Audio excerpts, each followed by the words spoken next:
Merci d'être là, d'être encore là. On va changer assez violemment de sujet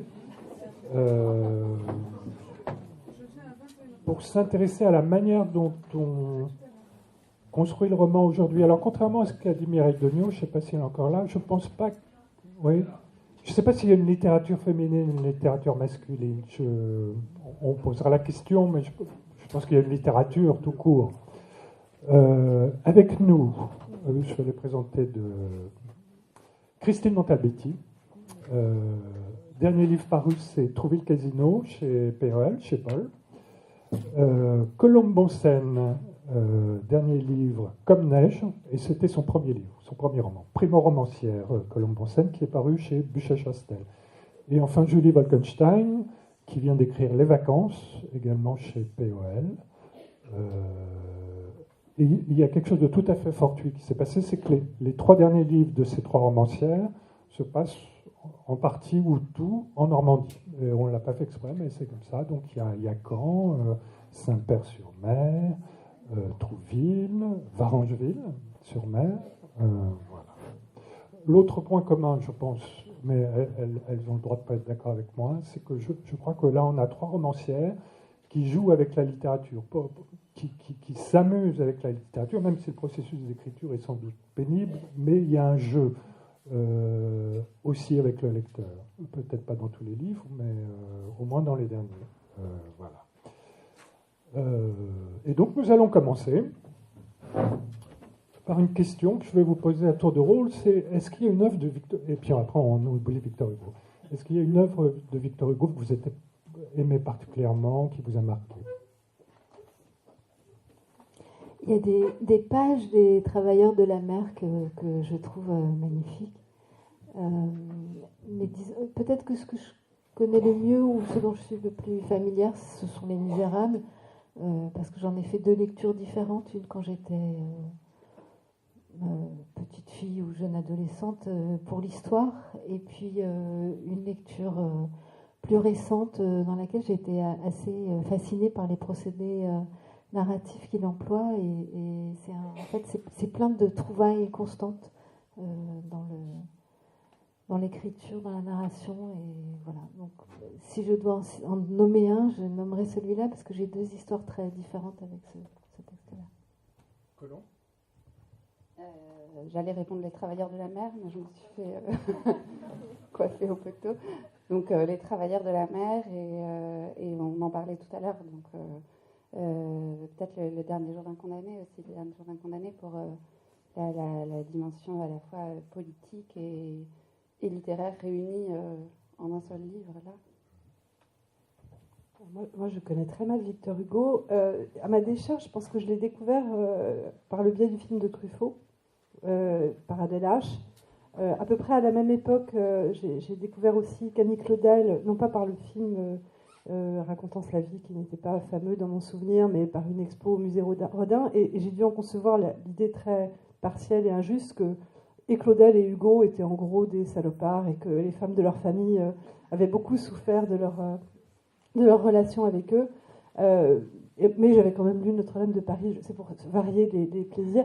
Notre-Dame de Paris, c'est un des premiers romans pour grands que j'ai lu à un âge, à mon avis, beaucoup trop précoce d'ailleurs, parce que je ne devais pas y comprendre grand-chose. Je me souviens en particulier des 2 grands chapitres théoriques, Ceci tuera cela et Paris à vol d'eau, enfin théoriques, disons plus digressifs et dissertatifs, que j'ai été très fière d'avoir lu sans sauter une seule ligne et jusqu'au bout. Mais voilà, mais enfin cette journée aura entre autres le grand mérite de m'avoir donné envie de m'y remettre plus, voilà, avec un regard peut-être un peu mieux informé et plus sérieux aujourd'hui.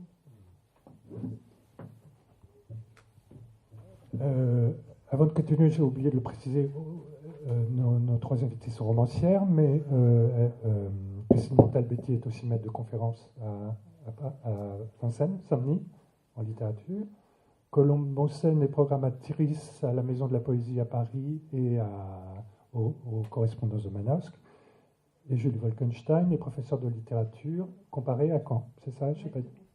Maître de conférence. Bon. Et par ailleurs spécialiste d'Henry James, c'est un trait qu'elle partage avec Mona Ozu. Pour commencer, j'aimerais que chacune d'entre vous nous présente en quelques mots son dernier livre. Qu'est-ce qu'il raconte, comment l'idée vous est venue, pourquoi vous avez écrit ça. Trouville Casino. Alors, Trouville Casino, c'est une évocation d'un fait divers qui s'est passé en juillet 2011, où un homme de 75 ans qui n'avait aucune histoire avec les services de police derrière lui et qui habitait depuis quelques années la petite ville de Gacé est parti un bel après-midi braquer le casino de Trouville. Voilà. Et donc c'est l'évocation de ce braquage qui est à la fois minuté, qui est présenté comme ça par petites séquences quasi cinématographiques à partir de ce que j'ai pu trouver comme information sur ce braquage, et puis ce que j'invente de ses journées dans la maison, de son rapport au paysage. Et chaque fois, je précise toujours ce que j'imagine, enfin ce que je recherche à travers cette imagination, de la manière dont j'essaye de toucher ce qui a pu être la vie de cet homme, et puis le suspense de ce braquage et de la course-poursuite qui a suivi, parce qu'il y a quand même pas mal de péripéties pour un débutant, pour un primo-braqueur.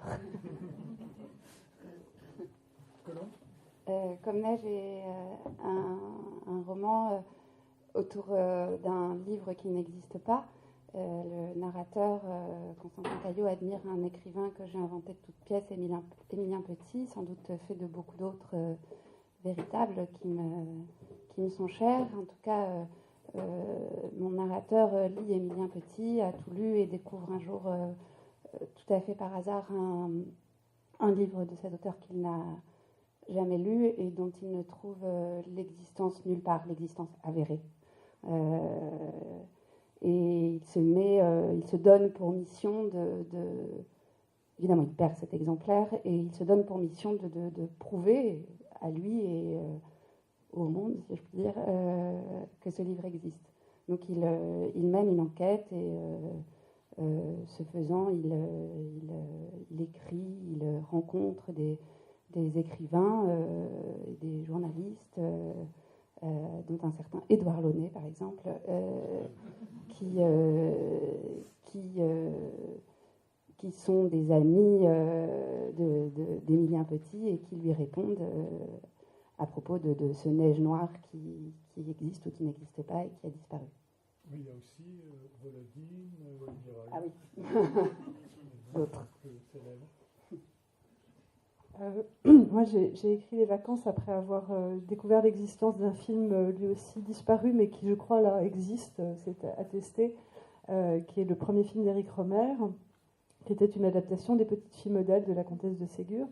Je ne sais pas qui avait connaissance de l'existence de ce film en dehors de ceux qui avaient participé à son tournage, mais moi, c'est en lisant la biographie d'Antoine Debec et Noël Herp que je suis tombée sur ce récit désopilant, il faut bien le dire, même si ça s'est très très mal passé, du tournage en 1952 de ce premier film de Rohmer, de cette adaptation tournée avec des vrais techniciens. Rohmer, lui, était un critique, il débutait au cinéma, donc ça a été un tournage infernal, et le film a disparu.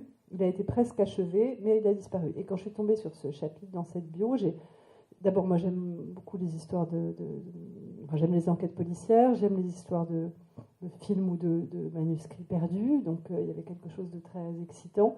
Et voilà, et donc j'ai mené en partie l'enquête moi-même sur ce film, sans en retrouver plus que ce que les biographes eux-mêmes avaient échoué à trouver, parce que voilà, peut-être un jour une copie refera surface, mais pour l'instant personne n'en a retrouvé la trace. Mais moi, c'est devenu le point de départ d'un roman où je mets en scène à la fois l'enquête que j'ai faite et j'apporte des éléments de réponse qui sont alors eux de la pure fiction. Et ça se passe tout en Normandie, parce que le tournage a eu lieu en Normandie. Les archives de Rohmer sont à Limec, à côté de Caen. Et bon, j'en ai profité pour terminer à Saint-Père-sur-Mer, parce que c'est encore plus beau qu'ici. Quoi ? Rohmer à cause de Pauline à la plage et de Jules Louville, ou c'est Antoine Debec vraiment Alors Rohmer à cause de Rohmer, et effectivement ceux qui fréquentent la plage de Jules Louville, qui est pas mal non plus, mais qui est quand même voilà, moins agréable que celle de Saint-Père, il y a plus de monde, ça. Mais Non, mais parce que, non, alors parce que l'université, ça a beaucoup de mérite et que je travaille avec un collègue à l'organisation de journées d'études sur Romer et la littérature et que j'aurais peut-être lu la bio de toute façon, mais je l'ai lu à cette occasion. Et donc, c'était voilà, pour le boulot, pour des raisons sérieuses, que j'ai trouvé un sujet de romance. Ça ne m'était encore jamais arrivé. Et je ne sais pas si ça se reproduira, mais c'était précieux comme, voilà, comme occasion. Bon, les questions compliquées maintenant. Pourquoi se met-on à écrire de la fiction? Pourquoi se met-on à raconter d'autres vies que la sienne, pour paraphraser Emmanuel Carrère? Qu'est-ce qui vous a fait devenir écrivain? Oh là là. Je dirais que c'est pour conserver des traces. Voilà. C'est pour conserver des traces de sensations, de sentiments, d'expériences d'endroits aussi, parce que c'est vrai que souvent j'écris à partir d'une rencontre avec un lieu, d'un paysage. Oui, je crois que c'est d'abord ça, la peur de ce qui s'enfuit et le désir de le prendre dans la phrase. Et c'est aussi parce qu'on parle beaucoup voilà, on parle parfois de l'opposition entre l'écriture et la vie. Et pour moi, c'est la manière la plus vivante d'être, d'écrire. C'est pas du tout un repli, c'est pas un retrait, c'est pas une chose que je fais hors du monde. C'est une chose que je fais devant la fenêtre, souvent entrouverte, même l'hiver. J'ai l'impression que c'est au contraire une manière, oui, aussi de célébrer le fait d'être au monde, de célébrer l'instant, d'essayer aussi de rendre compte de toutes les petites choses très complexes qui peuvent se passer dans un même instant. Et voilà, d'essayer de prendre tout ça dans la phrase, ce qui s'enfuit et aussi ce qui est enfin, voilà, cette expérience-là troublante, aiguë, d'être en vie. Oui, mais dans un livre précédent, La vie est faite de ces toutes petites choses, donc, où Christine Montalbettir raconte une mission de la navette spatiale américaine, qui s'est bien finie en plus, il n'y a rien de dramatique, c'est presque business as usual pour la NASA. Qu'est-ce qui peut donner envie de tisser de la littérature autour de quelque chose qui semble froid, sec, sans relief, enfin sans relief, presque pas, il y a un peu l'aventure spatiale, mais il n'en reste pas grand-chose. Il y a 3 raisons. Il y a une raison anecdotique qui est que j'ai eu une commande du Centre national des études spatiales qui a une revue littéraire et qui commande des textes à des auteurs.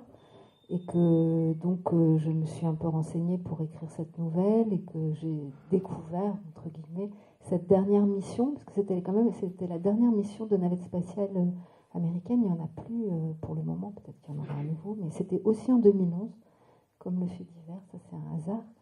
Et donc j'avais raconté l'histoire de 2 amis qui roulent en voiture jusqu'à l'aire de lancement et qui à la fois décrivent les paysages, des monologues croisés, mais qui anticipent le lancement et qui se souviennent de l'alunissage d'Armstrong, qui a été un alunissage manuel, ce que j'ai découvert à cette occasion. L'ordinateur est tombé en panne au moment de l'arrivée sur la Lune et Armstrong, qui était un grand pilote, a aluni manuellement. Donc voilà, c'était là-dessus. Et puis je me suis sentie un peu frustrée d'être restée au sol et j'ai eu envie de décoller sur cette dernière mission. Donc ça, c'est la raison anecdotique. Les raisons profondes, c'est d'une part que j'étais touchée par cette dernière fois et par toutes les dernières fois que ça impliquait, à la fois au sol, pour tous les gens qui avaient travaillé sur ces différentes missions de navette, et aussi pour ceux qui partaient sur ce dernier vol. Donc cette histoire-là d'un dernier vol, c'est l'espèce de nostalgie un peu inhérente parfois au geste d'écrire, et toujours cette histoire de garder une trace. Et puis c'était aussi parce que vous dites que c'est plat, mais moi ça me bouleverse absolument, cette histoire de corps qui sont immergés dans d'autres lois physiques que celles dont on a l'habitude. Et quand j'ai rencontré des astronautes pour écrire ce roman, c'était chaque fois, pour moi c'était chaque fois très troublant de penser que ces corps qui répondaient aux mêmes lois de la pesanteur que celles que je connaissais, qui étaient assis en face de moi, connaissaient d'autres manières de porter leur corps dans l'espace. Et donc c'était aussi le désir à la fois de prendre dans la phrase aussi tout ce qu'il y a de très lyrique, je trouve, dans ces images qu'on voit de corps qui flottent, cette lenteur que ça implique aussi dans les déplacements, et aussi cette beauté. Par exemple, la scène de l'arrivée, il y a beaucoup d'images qui circulent sur Internet, de l'arrivée sur la station de la navette, quand les astronautes arrivent sur la station, tout le monde flotte et tout le monde s'embrasse, est content de se voir, et c'est une espèce d'image idéale de ce que ça peut être que des retrouvailles avec des corps flottants qui sont tous en chaussettes et qui s'enlacent maladroitement, parce que c'est pas si simple, dans une espèce d'euphorie apparente des corps. Ça me touchait beaucoup, ça aussi. Et aussi tout ce que ça impliquait, et c'est pour ça que le roman s'appelle La vie est faite de ces toutes petites choses, à la fois de manière humoristique, parce qu'on a l'habitude d'héroïser les missions spatiales, donc il y a une espèce de côté un peu comme ça ludique et un peu provocateur dans le titre, mais à la fois tout à fait sérieux aussi, qui est qu'en fait une mission spatiale, c'est aussi une foule de petits gestes qu'il va falloir repenser, parce que justement le corps obéit à d'autres lois physiques, que tout flotte autour de soi, qu'il faut des scratchs pour attacher les objets, qu'on doit manger, on doit boire avec des pailles, que le corps monte spontanément dans l'espace, donc il faut se retenir pendant les scènes de repas aussi. Les scènes de repas, elles sont assez fascinantes, je trouve. Et ce qui m'intéressait aussi dans la description de ça, c'est d'essayer de faire ressentir, mais vraiment ressentir aussi au lecteur la manière dont son propre corps est engagé dans le monde réel, en fait, et que ça nous fasse repenser notre rapport aux objets, la manière dont, voilà, tous ces objets sont... il est très commode que tous ces objets restent immobiles sur la table. À la fois, ils peuvent se renverser, certains peuvent se casser. Voilà, on fait l'épreuve de la chute, on fait l'épreuve des objets qui se brisent, mais à la fois, il y a un certain ordre, disons, une certaine stabilité du réel autour de nous, alors qu'au contraire, dans l'espace, tout est constamment instable, volant. Et au fond, voilà, c'est une manière aussi, tout à l'heure je parlais de célébration de l'instant, mais de célébrer aussi la matérialité du monde, parce qu'au fond, notre rapport au réel est d'abord matériel, il passe d'abord par le toucher. Et voilà, la situation d'être dans l'espace modifie complètement ce rapport-là à ce qui nous entoure. Et c'est une chose qui me touche infiniment, et en même temps qui permet aussi de revisiter des évidences de notre rapport au monde concret, des gestes qu'on fait maintenant sans y songer, et tout à coup, parce qu'on a vu des images d'astronautes, ou parce que voilà,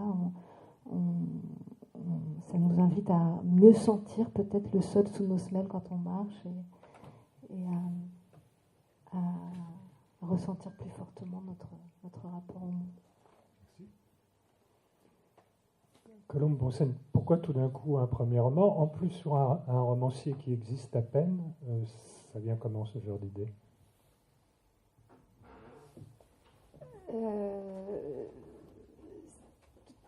Cette question est un peu compliquée pour quelqu'un, en effet, qui n'a commis qu'un seul roman, à côté de deux romancières qui en ont écrit bien d'autres. Je ne sais pas pourquoi, à un moment, on a envie soi-même d'écrire, de porter sa pierre à cet édifice qui est si déjà imposant, fourni. En plus, comme vous l'avez dit, moi, je ne cesse de travailler avec des écrivains, pour des écrivains, je ne cesse d'en lire. Et puis, familialement, j'ai grandi dans un milieu... lettré, entouré de livres, la bibliothèque comme vertige est quelque chose d'assez parlant pour moi. Alors, quelle est cette idée saugrenue d'un jour de vouloir soi-même prendre la plume et son ordinateur en l'occurrence, mais et faire ça.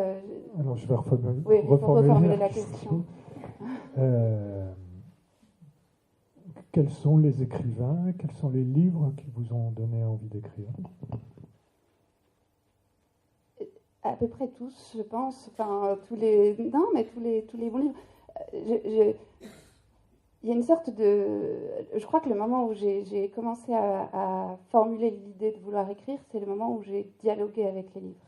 Ou peut-être c'était la découverte de la littérature contemporaine, donc un peu après les études et les classiques, où en fait on répond aux livres. Enfin, je sais pas, moi quand je lis des livres qui me plaisent,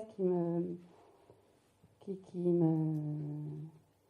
m'habite vraiment. Non seulement c'est pour un temps assez fort et puissant, c'est-à-dire que ça m'emmène vraiment ailleurs.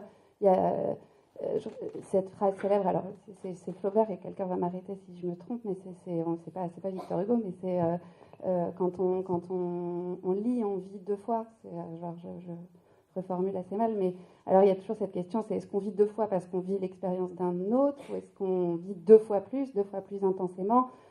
Voilà, moi la lecture me procure ça. Alors, je ne saurais pas dire quel livre précisément a enclenché ce mouvement-là, mais il y avait l'idée de répondre, en fait, quand on fait cette expérience de lire quelque chose, c'est de dire j'aurais aimé, non pas j'aurais pu, parce que moi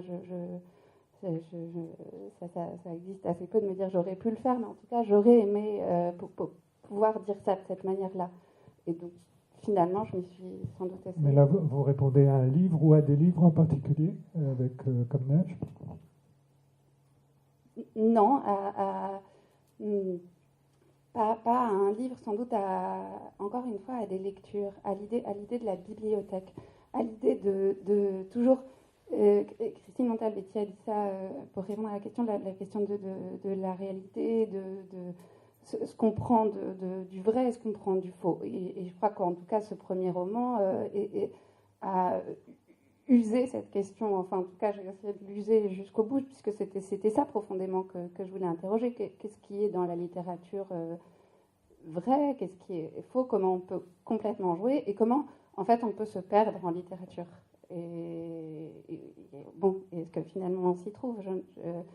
Et donc, c'est difficile de dire non, il n'y a pas un livre, il y a les livres. Et j'ai inventé un écrivain parce que je ne pouvais pas lui donner une autre représentation que quelqu'un de fantasmé qui presque aurait écrit, hélas, tous les livres. Mais voilà. Julie Wolkenstein, vous auriez pu vous contenter d'une carrière d'universitaire et pas aller vers la fiction. Pourquoi la fiction? Non, j'aurais sûrement pas pu. Enfin, je suis ravie de faire ce métier qui me laisse en plus un peu de temps justement pour écrire des romans. Non, moi j'ai su lire très petite. Je crois que la première formulation de votre question, c'était pourquoi la fiction. Enfin, et moi, c'est ça qui me plaît, c'est la seule chose que je lise, quasiment pour mon plaisir en tout cas, et que j'écrive. Très petite, je me suis mise à lire des romans, ceux sans doute les tout premiers de la Comtesse de Ségur, et c'est pour ça aussi que cette affaire du film perdu de Romer m'a sans doute intriguée et amusée. Et pour reprendre ce que Christine et Colombe ont dit, chacune à leur manière est très bien, donc c'est un peu compliqué de parler de la dernière, mais je pense que très très petite, j'ai trouvé que la fiction, non pas était un univers de substitution plus satisfaisant que le réel. Le réel me satisfaisait pas spécialement, il n'est pas très satisfaisant, le réel, on le sait tous, mais c'était pas tant que la fiction, c'était un refuge, une échappatoire, enfin, je sais pas, ce genre de choses. C'était simplement que ça donnait une forme tout à coup parfaite. Chaque livre m'offrait une forme parfaite de cette réalité. Alors ça a commencé avec la Comtesse de Ségur, ça s'est poursuivi avec des grands... Je ne dis pas que ce n'était pas un grand écrivain, la Comtesse de Ségur, mais enfin avec de grands auteurs comme Henry James, effectivement, comme d'autres. Et ça me paraissait... ça a été compliqué de m'y mettre. Après, justement, les études universitaires sont extrêmement, pour ça, stérilisantes, je pense. Enfin, en tout cas, à l'époque où moi je les ai faites, c'est différent aujourd'hui. Mais quand j'étais en prépa, on avait des profs qui nous expliquaient que c'était même pas la peine d'imaginer jamais écrire une ligne personnelle parce que on serait jamais Chateaubriand et que donc c'était même pas la peine d'essayer. Donc c'était pas très, ça favorisait assez peu ce genre de prétention, d'ambition, d'espoir. Donc ça a été compliqué de m'y mettre, mais ce dont je suis sûre, c'est que toute jeune, je ne voyais pas de manière plus intéressante de vivre que de lire et, si possible, participer, tant qu'à faire, pas juste regarder les autres jouer. Vous avez parlé de jeu, mais y aller aussi, et donc écrire aussi des romans.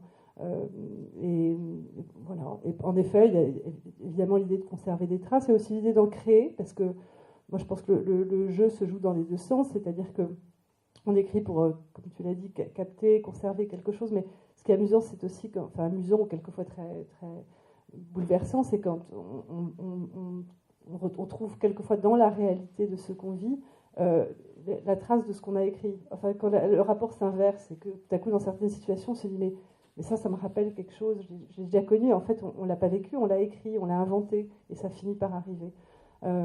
Voilà.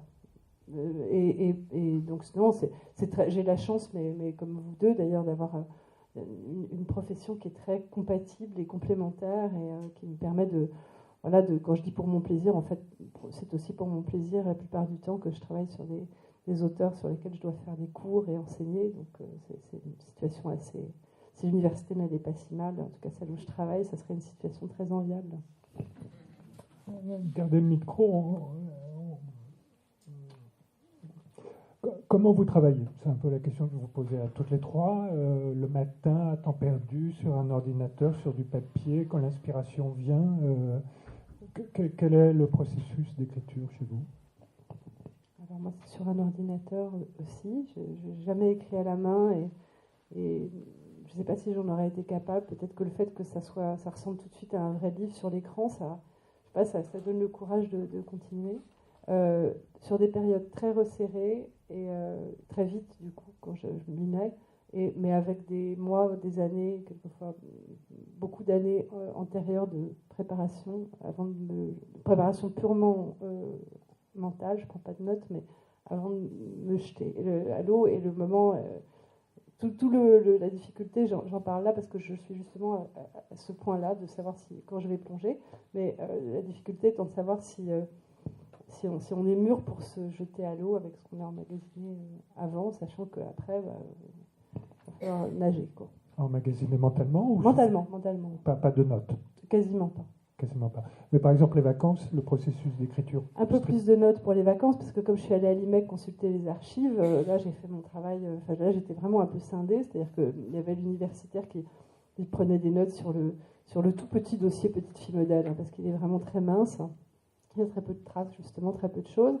Donc je notais avec un crayon à papier, sur le papier fourni par la bibliothèque de l'IMEC, tout ça est extrêmement réglementé, c'est un peu comme une prison, hein. Quand on entre, il faut toutes ces affaires. Enfin, moi qui n'ai pas beaucoup l'habitude des centres d'archives, c'était très exotique et dépaysant.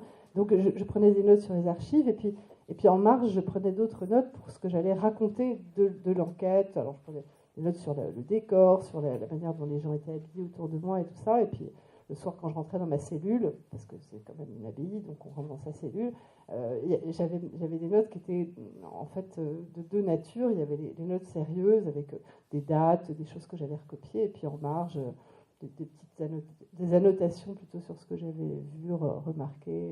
Mais c'est une exception, et je dis pas que je le referai pas, mais pour les autres romans, ça n'a jamais fonctionné comme ça.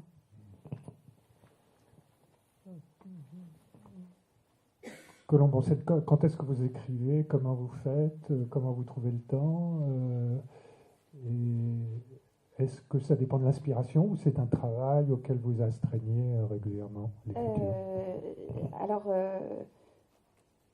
pour le coup, mes activités professionnelles m'occupent un temps assez important, si bien que je balance entre l'idée de sacraliser des temps, de partir ailleurs, avec généralement une belle vue sur la mer et des lumières plutôt normandes, mais ou bretonnes, et la pratique quotidienne. Et disons qu'il y a là une ambivalence, parce que c'est l'un ou l'autre, et finalement c'est l'un avec l'autre, parce que m'est apparu que quand je pars, je me dis ok, je prends une semaine, 10 jours et que j'y vais, c'est assez tétanisant et que rien ne se passe ou ce qui se passe n'est pas ce que je souhaitais. Et en fait, j'aime assez un petit peu, mais un petit peu peut-être juste réouvrir un document en cours, relire, rester habité par ce qui est en train de se faire et de se passer. Donc voilà, et donc après, dans une pratique quotidienne, et ben, c'est plutôt au café, plutôt avec plein de bruit, plutôt avec une télé, mais j'aime assez ça, d'être entourée d'une vie et puis de laisser les bruits venir et parfois même des bribes de choses qui se passent sous mes yeux arriver dans le manuscrit en cours. Je vais vous poser les mêmes questions, Christine. Alors, dans la mesure du possible, j'écris tous les jours.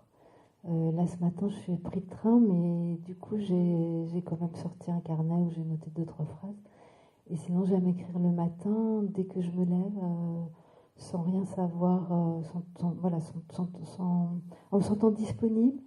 Et en même temps, dans ce drôle d'état du matin où on sent encore un tout petit peu la couette, et où du coup, je sais pas, c'est un état assez doux, assez, comme un état de transition entre le sommeil et puis les activités de l'après-midi, voilà. Et quoi. Et donc j'ai des carnets en général sur moi, mais quand j'écris à l'ordinateur directement. Les carnets, c'est plutôt comme ça, quand des phrases me viennent. Souvent, je les relis pas d'ailleurs. Enfin, j'ai plein de carnets que je n'ai jamais rouverts. Je les relis que quand je sais que les notes que je prends, c'est pour le roman en cours. Alors là, oui, je les réouvre. Mais parfois, c'est des phrases qui me viennent comme ça et voilà, que je n'utilise pas. Ou quand je suis en train, j'aime bien décrire le paysage, des choses comme ça. Et je ne fais rien. Après, j'ai commencé à vouloir. J'ai étiqueté un carnet en mettant un carnet de paysage vu du train. Mais après, bon, je ne sais pas si j'en ferai quoi que ce soit. Et voilà, donc oui, plutôt le matin, sauf quand je suis en train de terminer un récit, là, c'est possible que j'écrive du matin au soir. Et puis, oui, il y a aussi des projets parfois singuliers, comme Julie parlait de son dernier roman, Pour la vie est faite de ces toutes petites choses.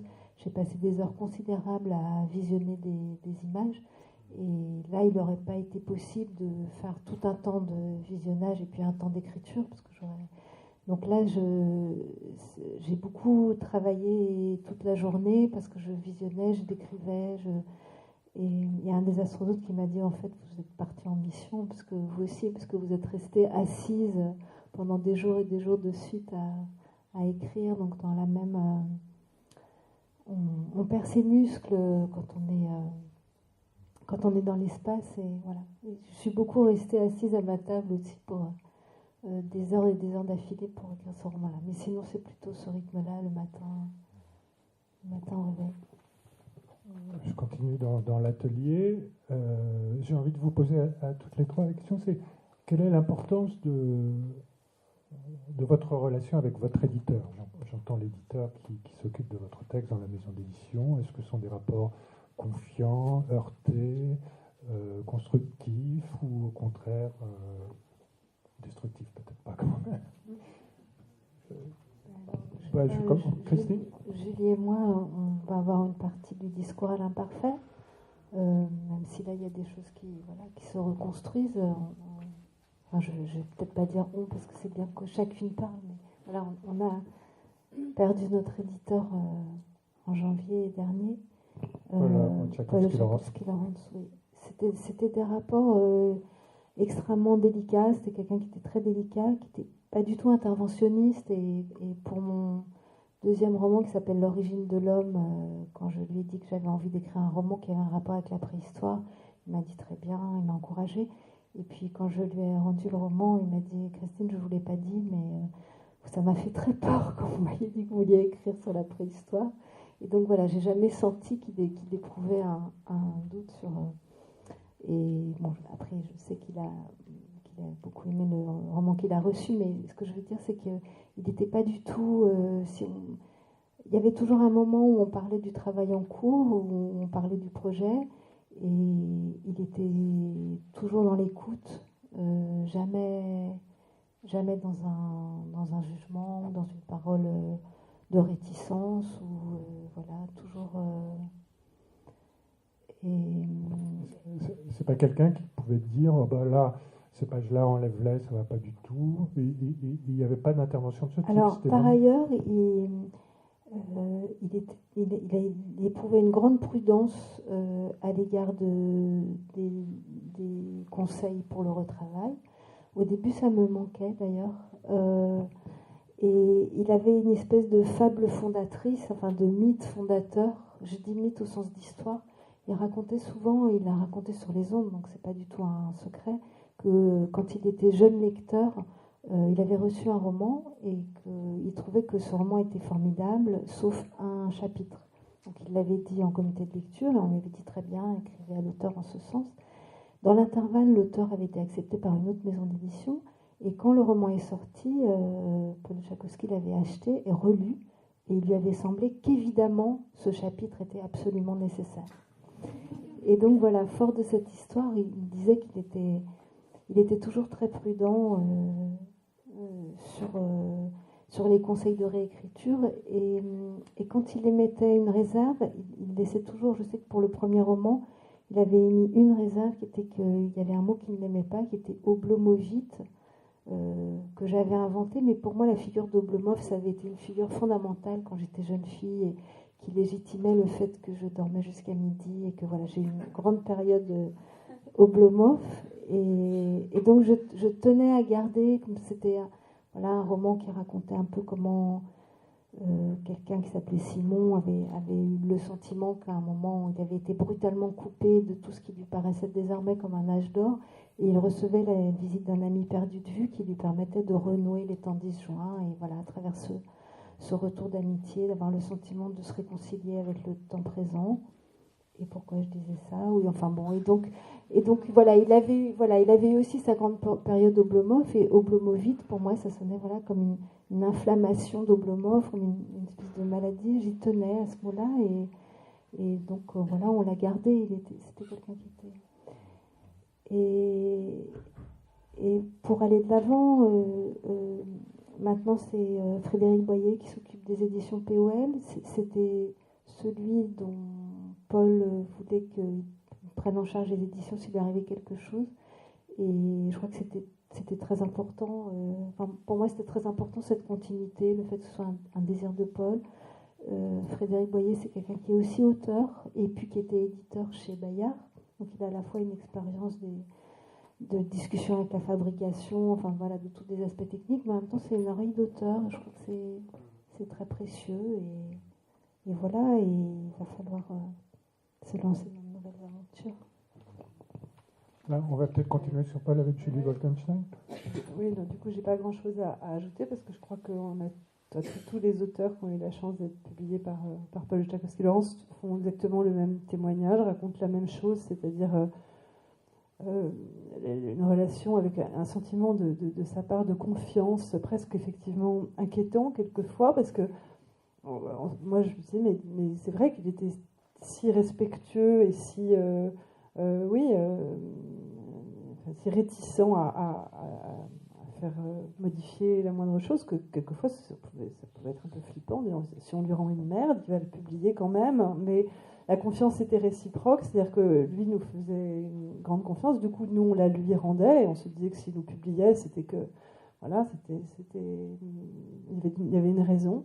Non seulement donc d'une grande forme de respect absolu de ce qu'on lui rendait, presque, mais aussi d'enthousiasme, d'impatience. Enfin, je sais pas. Moi, comme Christine, on a publié notre premier roman avec lui et tous les autres depuis. Donc, je ne sais pas si ça existe. Il y en a d'autres, des éditeurs comme ça. Donc, au moment où il sait qu'on va lui rendre un livre, on est attendu, mais comme une maîtresse de Victor Hugo. Enfin, je sais pas. Comme tout à coup, on sent une urgence et vraiment, on est la personne la plus importante au monde qu'on vende 2 millions d'exemplaires. C'est-à-dire que ça n'avait strictement rien à voir avec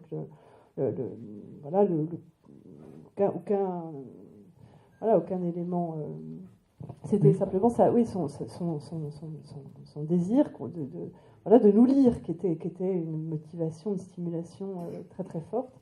Et bon, en effet, maintenant, il va falloir faire avec Frédéric Boyer ce qu'on est tout à fait prête à faire avec ce sentiment qu'il était adoubé et qu'il a repris la maison en main dans des circonstances très très brutales, donc avec beaucoup de courage, beaucoup de loyauté et avec autour de lui l'équipe, la très petite équipe très familiale qui entourait Paul depuis des années, donc avec laquelle nous on a toujours travaillé aussi.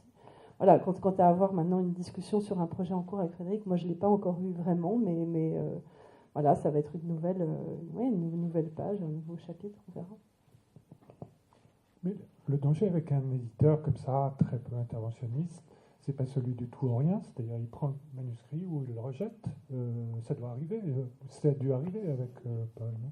Avec Paul, je crois que c'est exceptionnel, les textes. En tout cas, à partir du moment où il décidait de publier un auteur, et souvent il aimait les découvrir, donc c'était des premiers romans, il les publiait tous et toujours. Enfin, il y avait une sorte d'engagement. Donc, je crois qu'il y a très très peu de cas de livres qu'il ait refusé de publier. Peut-être mais là je m'avance, il faudrait que, et c'est en tout cas pas avec lui que j'en ai jamais parlé, peut-être un volume du journal de Renaud Camus dans lequel il y avait des choses vraiment gênantes. Bon, mais voilà. À part ça, je ne connais pas d'exemple d'auteur dont il est refusé, d'auteur qu'il avait déjà publié et dont il est tout à coup refusé un texte. Je crois pas. Il avait une confiance.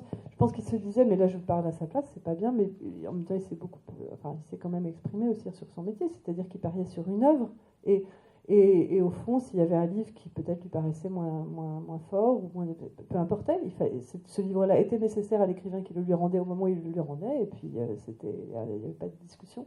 Enfin, je parle sous le contrôle de Christine, je me sens. Ouais. Colombe Bonsen, votre expérience des éditeurs, enfin de l'éditeur ou des éditeurs, je ne sais pas, qui sont occupés de votre livre. Ce sont deux éditrices qui dirigent la collection Qui vivent chez Buchet-Chastel qui ont décidé d'éditer ce livre. Il est passé entre les mains d'abord d'une amie chère, lectrice, qui elle-même connaissait ces éditrices.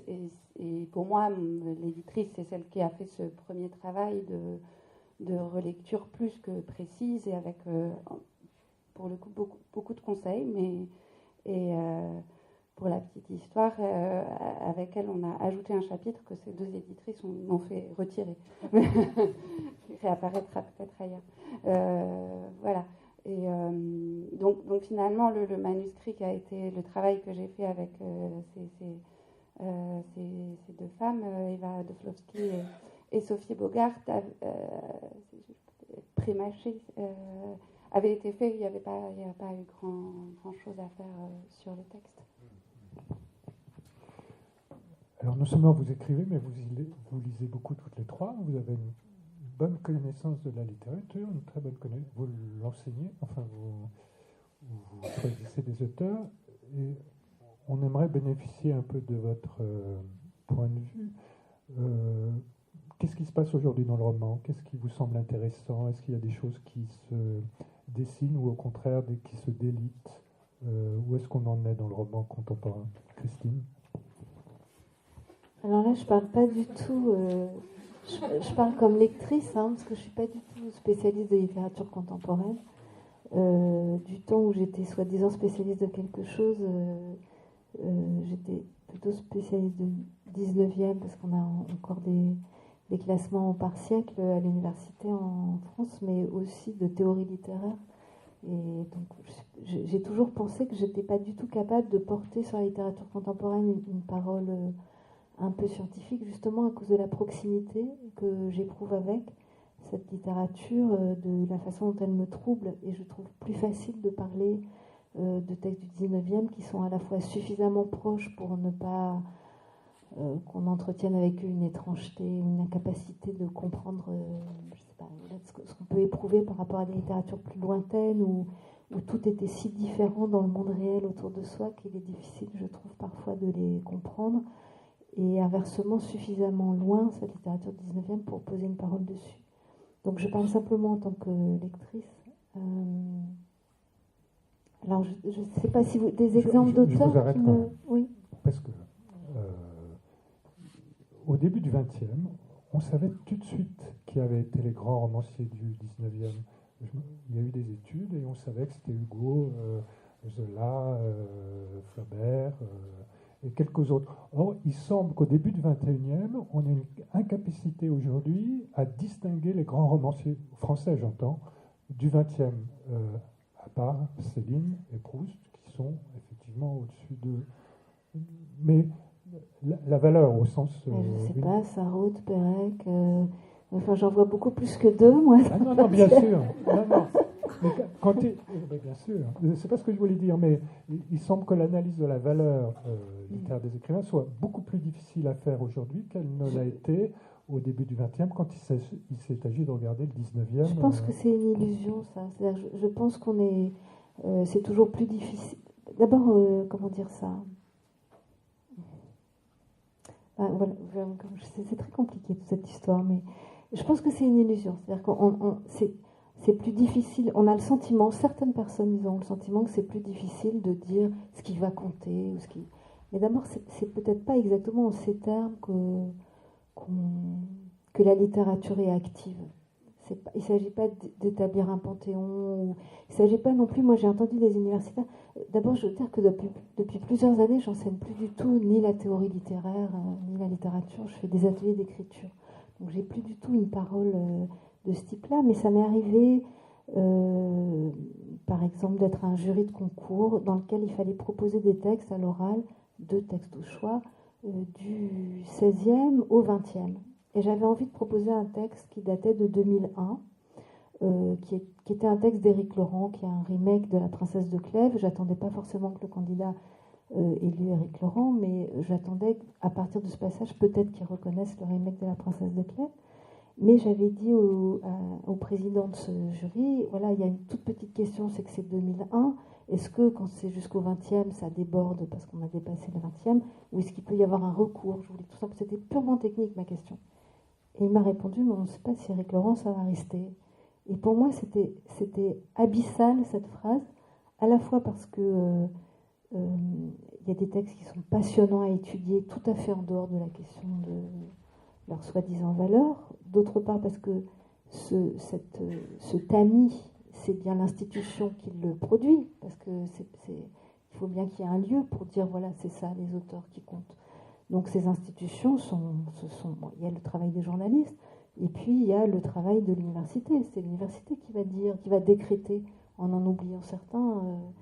Donc voilà, j'ai un peu perdu le fil de... Et par ailleurs, voilà, et je crois que c'est pas du tout la question, c'est-à-dire que la question c'est la nécessité de la lecture, c'est l'urgence de la lecture, c'est qu'il y a des textes qu'on éprouve la nécessité de lire, et il ne s'agit pas de se demander si on fait bien, si dans 2 siècles c'est bien cela qu'on lira, mais il s'agit au contraire de les faire lire, ces textes-là qu'on trouve nécessaires et voilà. Alors dans la littérature toute contemporaine, par exemple, j'ai aucun doute sur le fait que Tanguy Viel est un très grand écrivain, très important.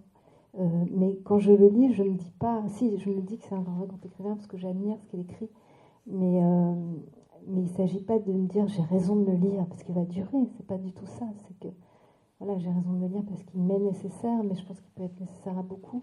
Ce que je trouve très très beau, par exemple, chez Tanguy Viel, c'est le rapport au paysage. C'est la manière dont c'est très sensible dans le dernier, mais c'était déjà présent avant.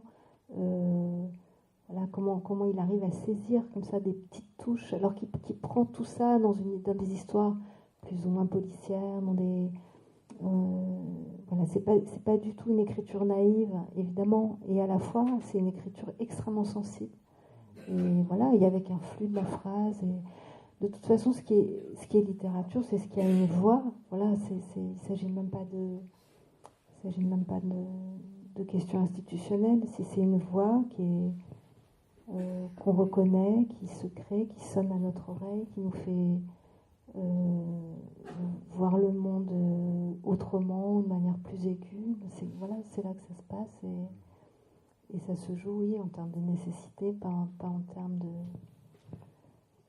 termes de reconnaissance sociale, parce que la reconnaissance sociale, elle est toujours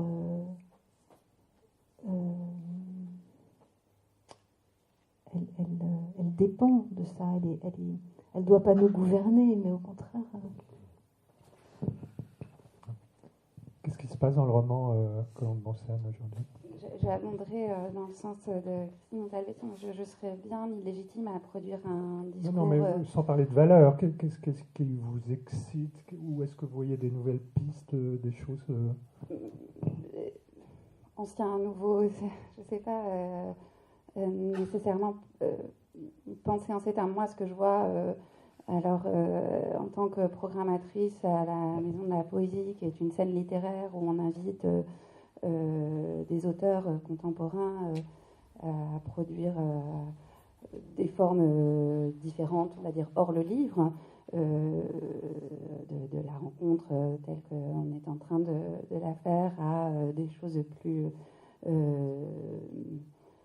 quoi d'ailleurs, parfois performatives ou des lectures. Enfin, en fait, je vois une très grande vivacité dans la littérature. On a tendance à dire la littérature, c'était avant. Il y a la contemporanéité en littérature passe pour toujours suspecte. Et je m'élève contre cette idée-là. Il y a une littérature très vivante, très vivace.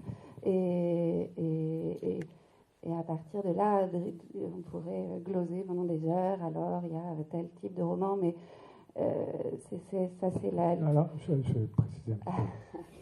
Le roman, c'est une forme, et c'est une forme qui peut s'user. Le théâtre était l'art majeur, la discipline majeure du 19e, et ça l'est moins aujourd'hui, il faut bien le reconnaître. Le roman n'est pas éternel, il n'a pas toujours existé. Et il n'existera peut-être pas toujours une fois qu'on aura épuisé ses... Ah, quelqu'un se lève, non? Non. Je vais donner la parole à... Non. Le théâtre est important, mais il n'a peut-être plus l'importance qu'il a eu au XIXe siècle, parce que sont apparus le cinéma, la télévision, etc. Nous avons un comédien de la Comédie Française ici, donc il me reprend à juste titre. Donc je continue Est-ce que il n'y a pas un risque d'épuisement de la forme roman, en espérant pas formuler trop théoriquement ma question?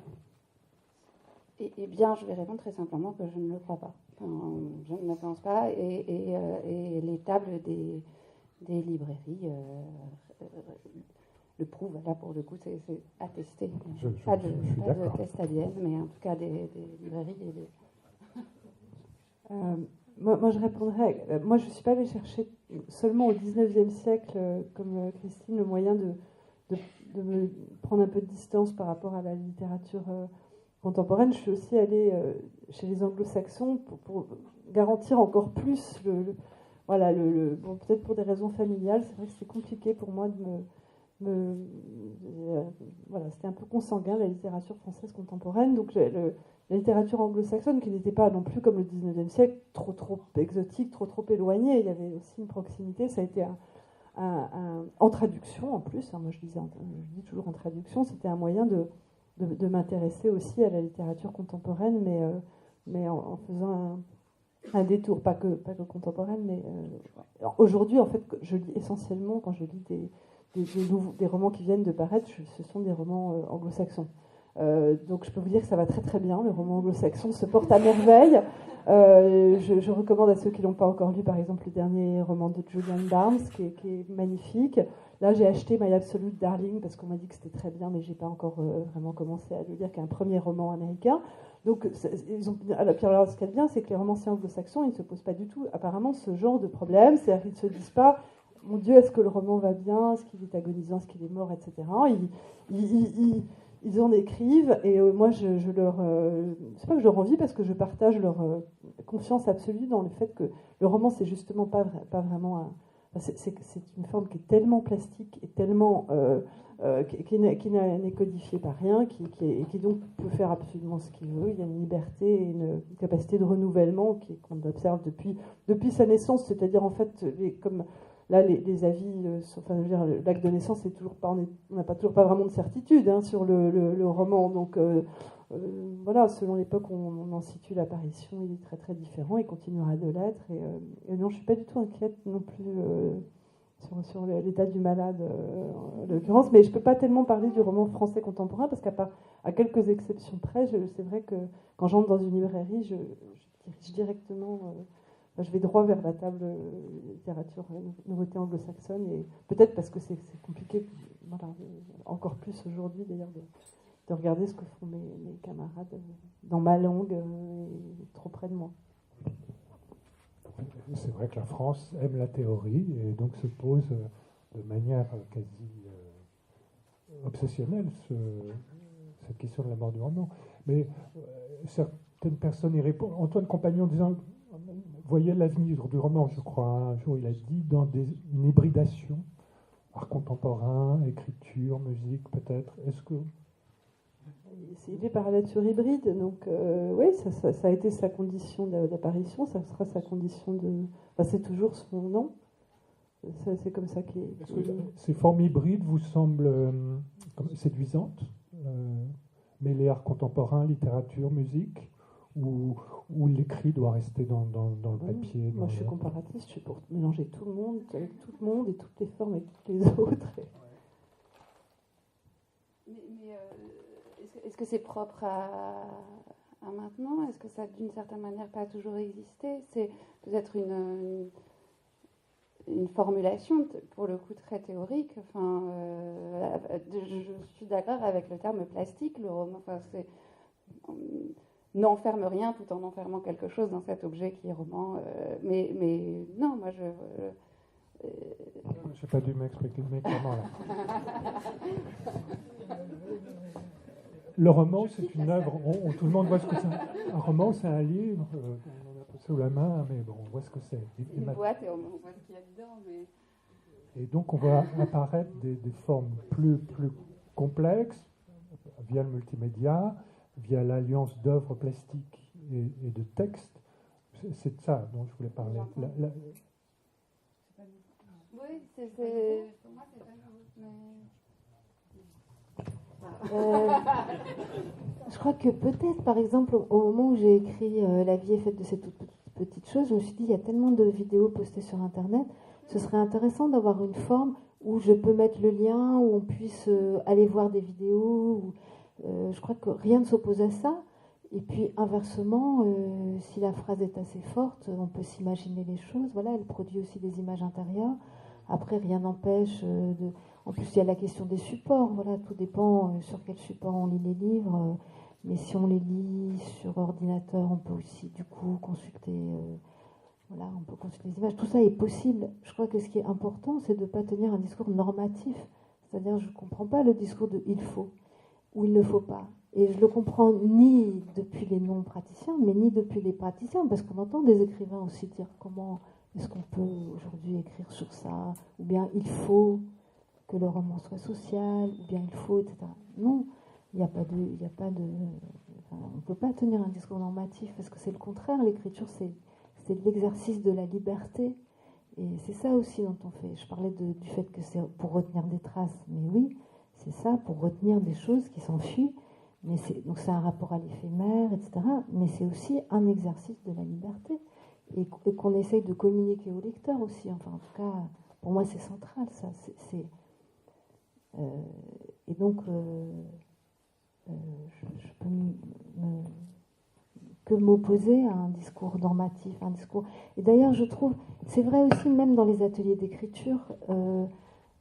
Quand on donne un conseil, moi c'est ce que je dis à ceux qui suivent mes ateliers, si quelqu'un vous dit il ne faut pas faire ça, essayez de le faire pour voir ce que ça donne.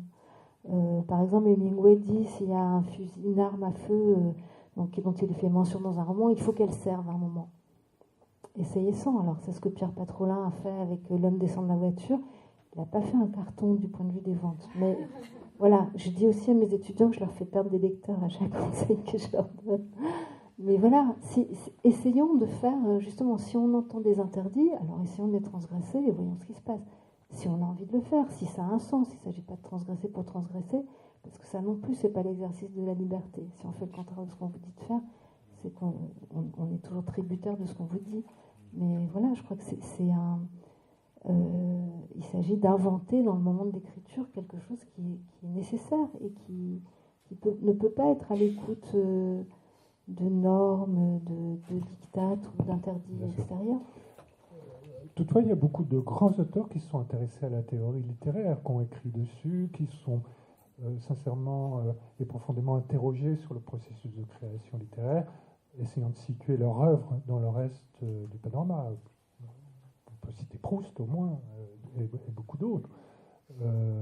Est-ce qu'il faut, pour être écrivain, s'interroger sur l'environnement dans lequel son livre va arriver?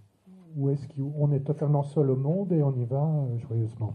En tout cas, et après je vais donner le micro quand même, mais je crois que c'est plutôt la question de l'héritage. C'est-à-dire plutôt que de se situer géographiquement, d'avoir conscience qu'on n'écrit pas à partir de rien, et que donc, par exemple, par rapport à cette question de la mort du roman, j'ai été très, comment dire, je me suis beaucoup intéressée, très jeune fille, au nouveau roman. C'est quelque chose qui a eu beaucoup d'impact sur moi. Et j'ai absolument le sentiment, depuis le début des romans que j'écris, d'être une petite fille des nouveaux romanciers, c'est-à-dire de ne pas du tout écrire dans l'ignorance de ce qu'ils ont fait, qui était une espèce de destruction jubilatoire des codes romanesques, d'une certaine tradition du roman. Mais cette destruction jubilatoire était aussi une destruction. Et j'ai vraiment eu longtemps le sentiment, maintenant que c'est une question que je ne me pose plus du tout, mais j'ai eu le sentiment longtemps d'écrire pour réinjecter aussi un peu d'enchantement, un peu de croyance dans ce paysage dévasté où il fallait surtout ne pas être crédule. Mais je trouve cette étape très belle et très nécessaire et par ailleurs c'est pas qu'une entreprise de dévastation des codes, c'est aussi voilà tout le travail de Claude Simon sur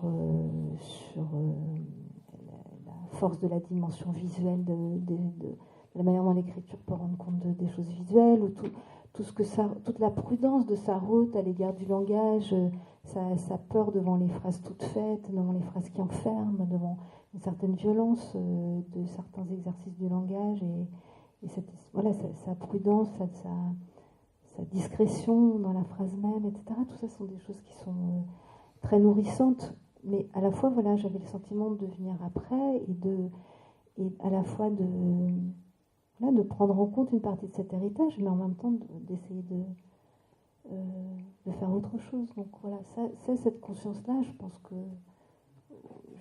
oui, elle doit être. J'imagine qu'elle est toujours bénéfique. Vous sentez héritière? Oui, pas tellement du nouveau roman que je découvre sur le tard. Moi, Claude Simon, ça a été une découverte très très récente, comme quoi, à l'occasion d'un programme d'agrégation, enfin là aussi, merci l'université, donc je suis tombée dedans. Je trouve ça, mais non, pas tant du nouveau roman, parce que justement c'était français, donc c'était un peu tabou et que je préférais vraiment aller regarder ailleurs.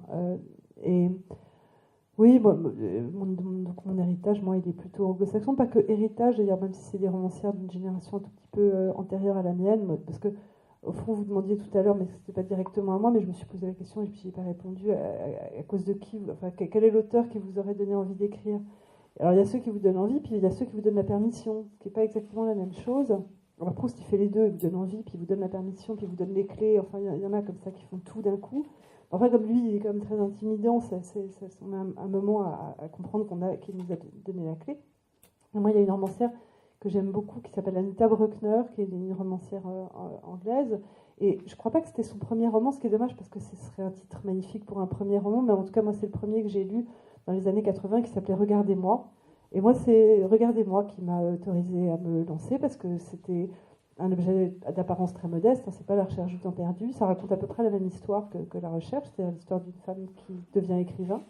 Voilà, elle a écrit d'autres très très beaux romans, Anita Bruckner, mais donc voilà, moi je me situais plutôt, voilà, c'était ça, moi, un peu ma famille, c'est plutôt Anita Bruckner, Antonia Bayat, enfin, voilà, c'est cette atmosphère-là, ces romancières-là, qui je pense, enfin, bien que ce soit par ailleurs de grandes lectrices, des intellectuels, des femmes qui ont enseigné l'histoire de l'art aussi, enfin, je veux dire, les arts plastiques, je ne sais pas si elles se posaient beaucoup de questions théoriques sur ce que devait être le roman quand elles ont commencé à en écrire. Moi, c'est vrai que je ne suis pas spécialiste du tout de littérature contemporaine non plus, donc oui, je trouve la question aussi un peu...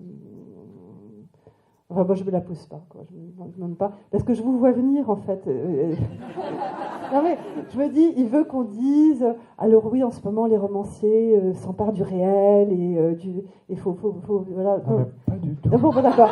Non, parce que c'est très à la mode, hein, chez nous, à l'université. Je peux vous dire, c'est ça le truc. C'est bon, vous voyez, l'écriture du réel, la mort de la fiction, etc. Bon, moi, je me sens pas du tout concernée. Mais... Ça, c'était la fin du 20e. Maintenant. Ah, ça continue. Oh là là, vous savez, justement, il y a des trucs qui mettent du temps une fois que le moteur est lancé. Il y a plein de choses qui naissent aujourd'hui, n'est-ce pas? Mais lesquelles?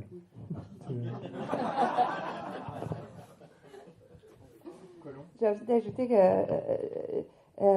peut-être chaque roman porte en lui cette interrogation propre et il répond à sa manière. Chaque roman interroge le code romanesque, interroge la manière de raconter ou non quelque chose, de s'emparer d'un élément du réel ou non. Et que moi, ce que je sens de la littérature contemporaine, mais finalement, encore une fois, ça a toujours existé. Enfin, Proust en est le meilleur exemple. Le roman répond à cette question. Enfin, toujours. Lisez. Chaque roman est un monde en soi. Il y a la théorie littéraire des textes là-dessus. Chaque roman est un univers avec ses lois physiques. La vie est faite de toutes ces petites choses. On a un exemple sur lequel pourrait disserter l'université assez longtemps. J'ai posé à cette question bête et je suis sûr que vous en avez une meilleure. C'est pour ça que je me tourne vers vous en vous réclamant votre assistance, votre aide, ou vos remarques ou vos suggestions. Voilà. Aidez-moi.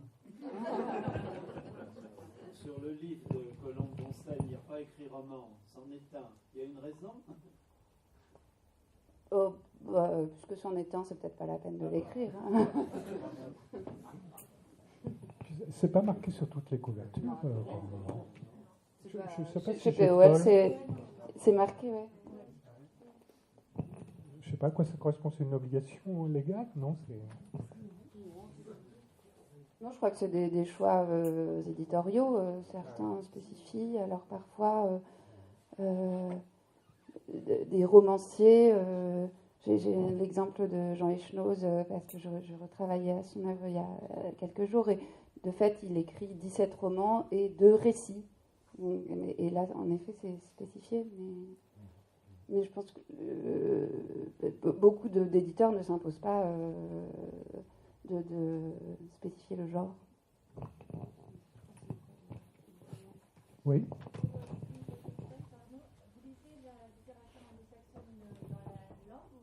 En traduction, non, en traduction, je suis une lectrice très impatiente, j'aime bien lire vite, et je lis beaucoup trop lentement en anglais. Je peux le faire, je traduis même des romans anglais, donc je ne sais pas, mais je peux le faire. Si je lis un roman japonais, je suis obligée de le lire en traduction. En anglais, je pourrais, mais ça me freine trop dans ma lecture. Mais qu'est-ce que vous pensez à ce moment-là de la subjectivité, si on peut dire ça comme ça, du traducteur ou de la traductrice? Parce qu'on en parle toujours, c'est quand même pas. On a toujours l'impression quand on lit en langue comme Dylan Barnes en anglais et la traduction en français, ça peut être deux livres complètement différents.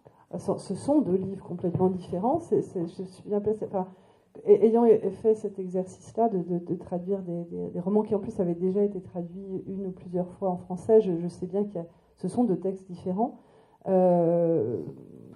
vraiment pour des questions de rythme de lecture que je préfère la traduction dans le cas de la littérature en anglais. Quand je travaille dessus, soit pour le traduire, soit pour des cours, enfin pour des travaux universitaires, je regarde évidemment le texte original. Mais dans la consommation courante, alors quelquefois je vois que la traduction n'est pas bonne.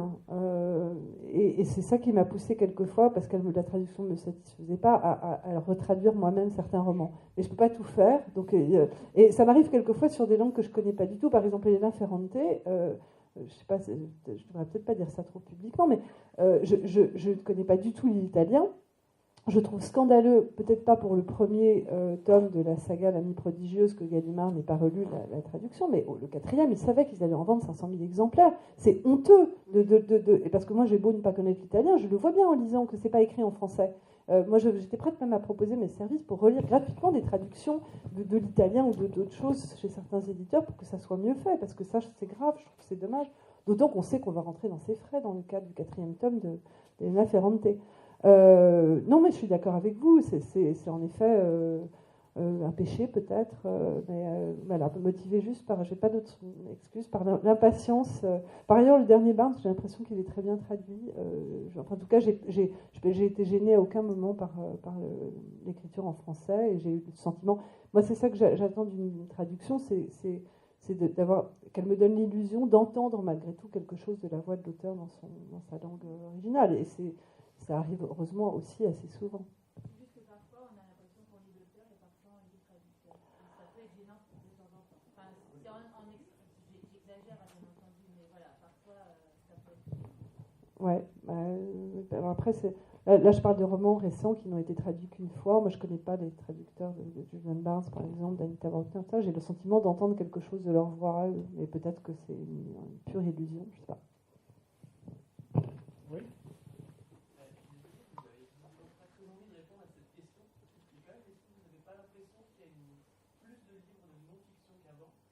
Ah non, j'ai pas dit qu'il n'y en avait pas plus. Au moins, j'ai dit que juste... Pourquoi il y aurait plus de livres de non-fiction aujourd'hui, au XXIe siècle, que par exemple au XIXe siècle? Pourquoi on fait moins de, entre guillemets, vraie fiction?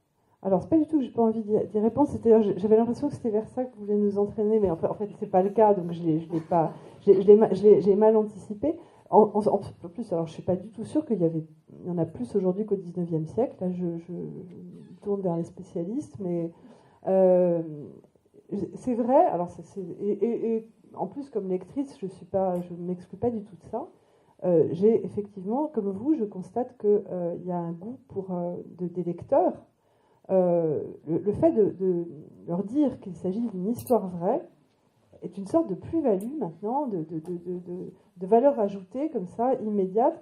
Alors, et encore plus, quand vous avez dit tout à l'heure, Édouard, le processus d'écriture qui peut être pénible. Alors, si on dit que c'est une histoire vraie et que ça vous a beaucoup coûté de la raconter, là, je peux vous dire, c'est encore mieux. Donc, je le constate comme vous. Moi, c'est vrai que la question de la limite entre l'histoire vraie et l'histoire pas vraie, je la trouve aussi difficile à établir. Claude Simon, donc voilà, moi je travaille sur l'Acacia depuis 2 ans, que j'ai découvert grâce à ce programme d'agrégation, dont je n'arrive toujours pas à me sortir. Enfin, je veux dire, c'est un bonheur. J'en reste là pour l'instant à l'Acacia. Bon, toi qui connais mieux Claude Simon que moi, c'est présenté comme un roman. À part ça, c'est quand même, comme il le dit lui-même, à base de vécu. Et voilà, et moi, ça m'est complètement égal en plus. De savoir, enfin, ça m'est complètement égal. Non, j'ai dit tout à l'heure, je ne m'excluais pas de quand même cette espèce de petit intérêt particulier quand on me dit que c'est vrai. Mais dans le cas de la plupart des romans que je lis, le fait qu'ils étaient plus ou moins proches d'une vérité qu'on puisse constater par ailleurs, ça m'est en fait un peu égal. J'ai pas trop esquivé ça. Oui, moi j'ai une question sur le style. Quelle est la place qu'occupe le style dans votre démarche d'écriture? Et est-ce que vous vous appliquez vraiment à travailler votre propre style et à vous dire, si on lit une ligne de moi, paf, c'est ma griffe? C'est pas moi qui l'ai posé ça. J'aurais pas employé le mot griffe. Mais c'est évidemment central, mais c'est pas central d'une manière technique, je crois. Parce que comment dire, le travail dont vous parlez, en fait, il y a plusieurs stades. C'est-à-dire, il y a le moment de l'écriture, qui est Jean-Philippe Toussaint dans quoi, dans l'urgence et la patience, parle d'apnée. Donc voilà, il y a une espèce voilà, d'apnée, peut-être. Il y a aussi ça demande beaucoup d'énergie, en fait, d'écrire. C'est une chose, enfin, de produire une phrase, je veux dire. C'est pas juste le temps qu'il faut pour écrire une histoire, mais produire une phrase, voilà, c'est une chose. C'est une réponse à une espèce d'énergie comme ça intérieure. Donc la phrase vient d'une manière nécessaire. Parfois, elle vient pas aussi. Parfois, il y a des matinées pour rien. Mais quand elle vient, voilà, elle vient d'une manière nécessaire. Après, en ce qui me concerne, je ne sais pas si on est beaucoup à travailler comme ça. Quand je pense à... j'ai un peu changé là-dessus, mais pendant très longtemps, je me sentais très à l'étroit dans les phrases courtes. J'avais besoin que la phrase soit longue. J'avais l'impression que c'était une manière d'emmener le lecteur, comme ça, d'une manière... Je trouvais que c'était important, les méandres, qu'il n'y ait pas des arêtes trop... pas des angles trop aigus. Voilà, j'avais envie d'une chose comme ça, qui ondule un peu, que la phrase ondule. Maintenant, j'ai plus peur des phrases courtes. En général, j'alterne. Mais dans mes phrases, donc, qui sont souvent quand même assez longues, quand j'hésite entre plusieurs termes, au moment où je produis la phrase, je les écris tous. Donc, je peux avoir plusieurs verbes, plusieurs adjectifs, avec des... J'ai un espèce de système de code, parenthèse, tiret, voilà. Et quand j'hésite aussi, quand ma phrase est longue et que je ne sais pas si je vais garder tel ou tel terme ou tel groupe de mots, je les mets entre crochets. Et cet état-là, il dure quasiment jusqu'à la fin, parce qu'aussi, je crois que non seulement il est très rare, mais je ne sais pas s'il y a vraiment des exemples. Je n'écris pas de manière linéaire, c'est-à-dire que j'ai une idée générale du mouvement du roman. Je sais que je suis en train d'écrire plus ou moins à tel endroit du roman, mais voilà, je m'assieds devant ma table et selon l'humeur du matin, j'écris plutôt sur telle ou telle partie.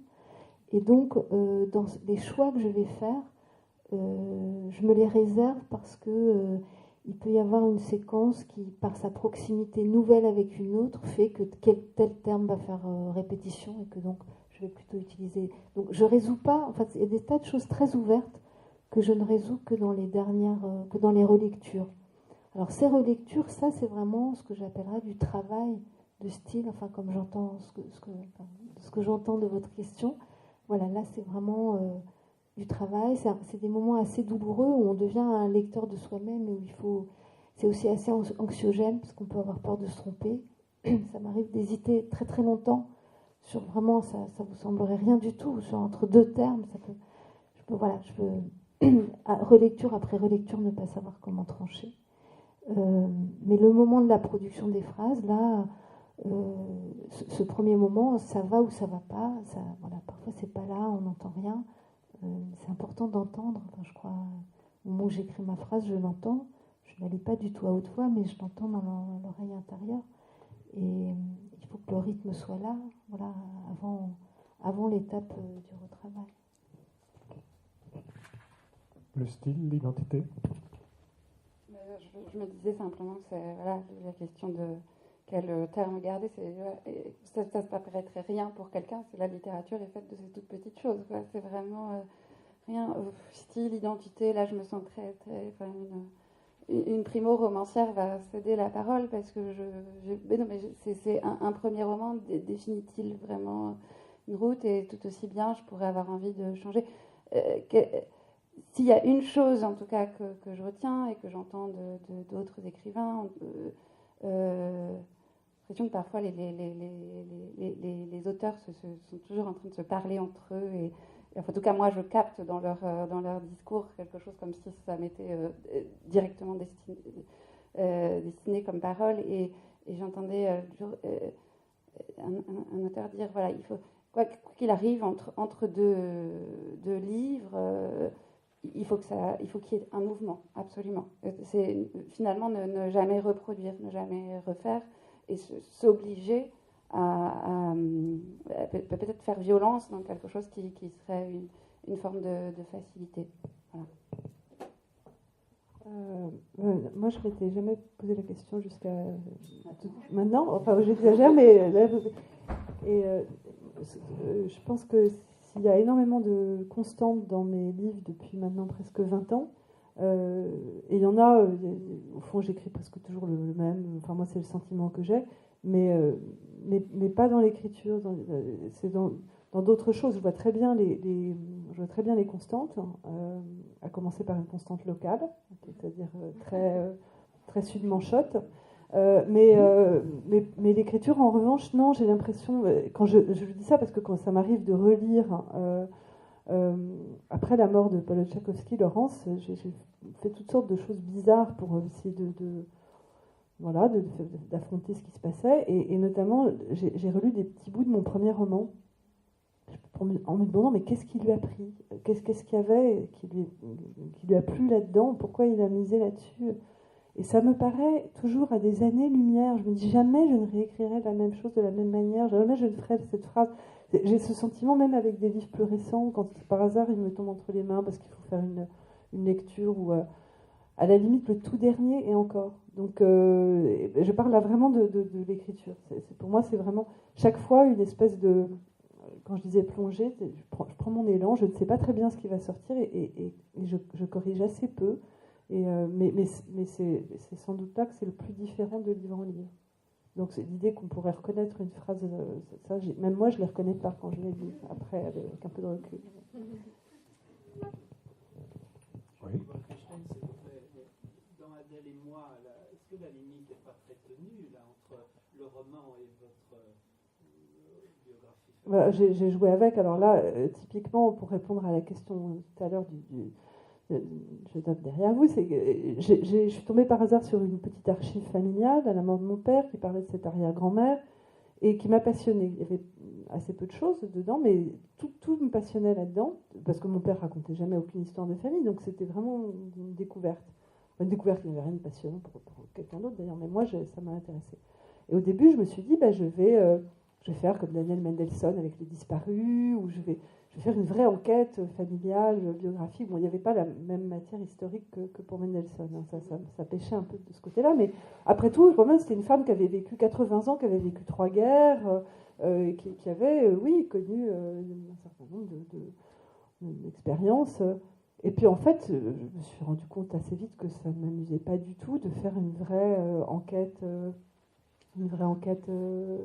documentée. J'ai des cousins qui font ça. Ils vont gratter sur les tombes, décrasser pour voir qui est enterré avec qui. Ça va sûrement donner des choses passionnantes. Mais moi, je suis romancière, je ne suis pas biographe. Et du coup, alors, pour moi d'ailleurs, j'ai entendu Emmanuel Carrère dire ça il y a très peu de temps sur la différence entre fiction et non-fiction, que ça passait beaucoup par les noms, les noms propres.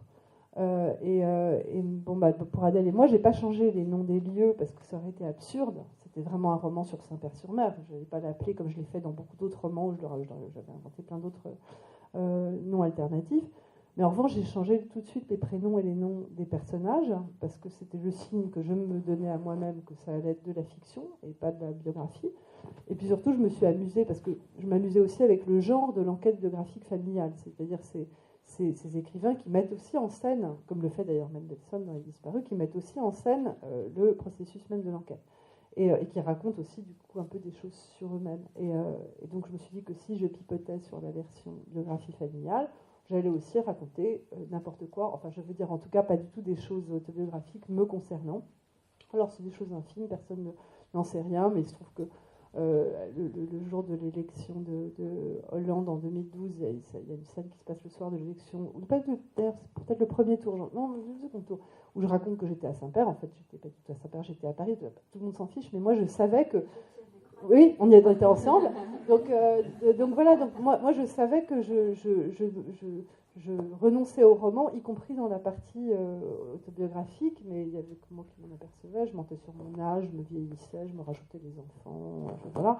Mais c'était private, mais c'était voilà, pour dire que je choisissais le roman quand même dans les deux parties alternatives du livre. Bien. Eh ben, je vais remercier nos 3 intervenantes. Vous remerciez vous aussi d'être restés tout cet après-midi. Bravo, merci. Et puis...